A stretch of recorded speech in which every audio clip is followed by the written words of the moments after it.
कथा क्रम को बढ़ाते हुए कहा, प्रभु कृपा करके बताइए ना इस भागवत का निर्माण कैसे हुआ। अब भागवत के निर्माण के बारे में बताया कि भागवत का निर्माण कैसे हुआ। तब उसी समय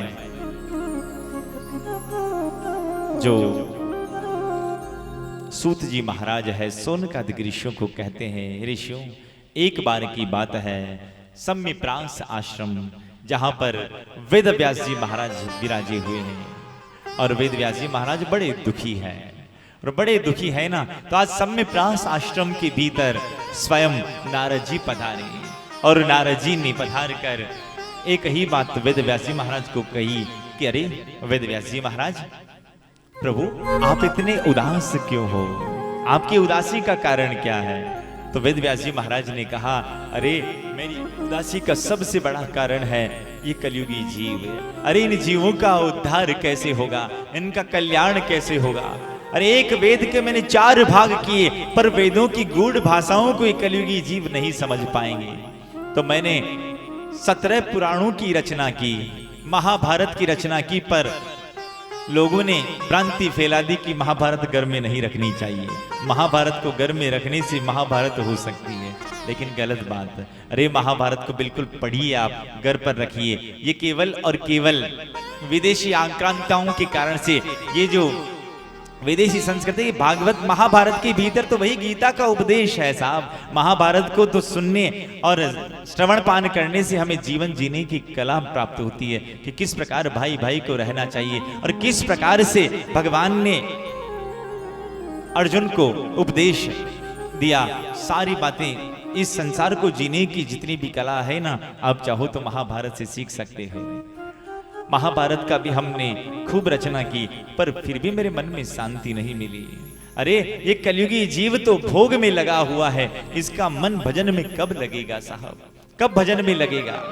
अरे ये कलयुगी जीव तो ऐसा है कि केवल भोग में लगा हुआ है। अरे शास्त्र कहते हैं कि दिन में 24 घंटे होते, इन 24 घंटों के 3 भाग करो, 8 8 8 8 घंटे तुम अपने आराम से कोई काम काज करो और बाकी के 8 घंटे है ना तुम आराम से नींद निकालो और 8 घंटे भगवान का भजन करो।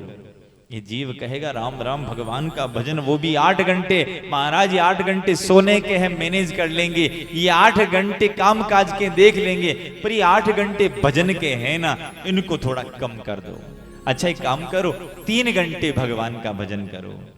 तो कहेंगे राम राम राम 3 घंटे भगवान का भजन करें तो करें कैसे। लेकिन घबराइए मत, 7 दिन अगर आप यहाँ कथा सुन रहे हो ना, ये बिल्कुल आपका भजन चल रहा है, क्योंकि भगवान की भक्ति में सबसे बड़ी भक्ति है श्रवण।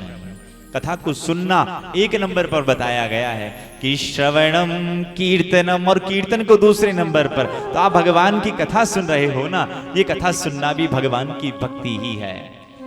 तो तुम 3 घंटे भगवान का भजन करो। तो कलयुगी जीव कहता है राम राम ये 3 घंटे इनको थोड़ा कम कर दो। अच्छा एक काम करो, 1 घंटा भगवान का भजन करो। अच्छा यहाँ के अलावा कौन कौन अपने घर पर 1 घंटा निकालता है भगवान के लिए। ओ महाराज कई बता कर दिया 1 घंटों भी भगवान को भजन। अरे साहब 1 घंटा, एक माता जी कह रहे हैं कि 1 घंटा ये निकालते हैं, बड़ी सुंदर बात है, आप भी निकालते हैं, बहुत बढ़िया। तो निकालना चाहिए भगवान के लिए, बिल्कुल 1 घंटा निकालिए। क्यों? क्योंकि भगवान ने कहा है कि अगर आप मेरे लिए 1 घंटा निकालोगे ना तो मैं 23 घंटे तुम्हारी रखवाली करूंगा।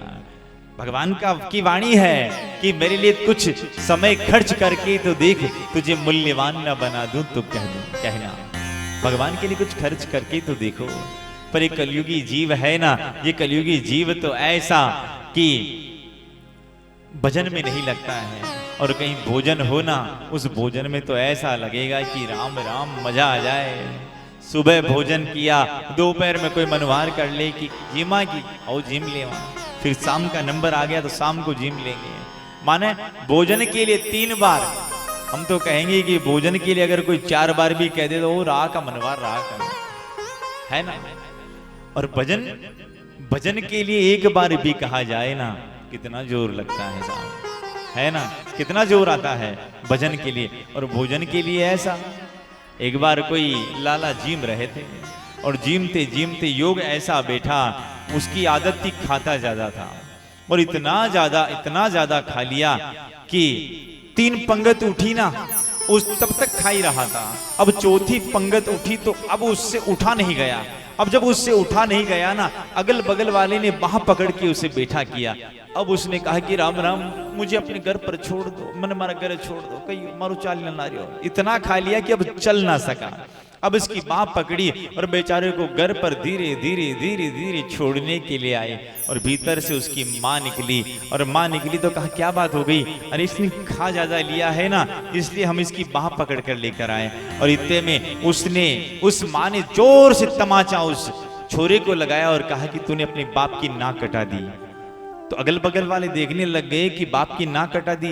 हाँ बाप की नाक कटा दी। अरे हमारा पापा जिम्बा जाता तो लोग भाग यानी माचा पे नाक लाता, इन्हें पड़ पड़ घुसाई ले, है ना। तो कहने का भाव ये है कि लोग भाग भजन में ऐसे और भोजन में ऐसे, और भजन में भी भगवान के मंदिर में भी ऐसे जाएंगे, दौड़ते दौड़ते ऐसे जाएंगे कोई भूत लगा हुआ हो। और ऐसा दौड़ते दौड़ते जाएंगे भगवान के मंदिर में, और मंदिर में जाने के बाद सामने से भगवान की मूर्ति और पीछे से चप्पल भी ऐसी जगह उतारेंगे कि जिसके कारण से वो चप्पल उतरने के बाद भगवान और चप्पल इन दोनों का दर्शन साथ साथ में होता रहे। क्या सामने से तो देखेंगे भगवान की मूर्ति को और पाल पाल मेरे को चप्पल ले जा रहा क्या रे, और भगवान का भजन भी करेंगे तो ऐसे कि त्वमेव माता च, विचार आएगा चप्पल ले जाएंगे तो विपरीत देखेगा कि पिता त्वमेव। तो इस प्रकार का ये जीव है प्रभु। अब ऐसा क्या किया जाए, ये कलयुगी जीव ऐसा है, इसका कल्याण कैसे किया जाए? क्यों? क्योंकि ये जीव ऐसे हैं, इनके लिए तो कहना पड़ता है क्या।